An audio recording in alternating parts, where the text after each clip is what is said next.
So in this video, you'll learn how to change the default wallet app on your Samsung Galaxy Z Fold 7.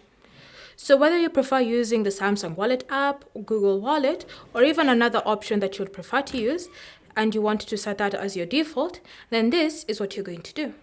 You're going to start by navigating to Settings, and once you're in Settings, you're going to select Connections. From Connections, you're going to tap on NFC and contactless payments, and you're going to ensure that the feature is currently enabled.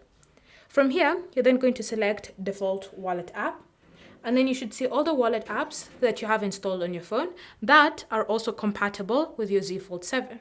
So you can now go ahead and select any of the options available as your default wallet.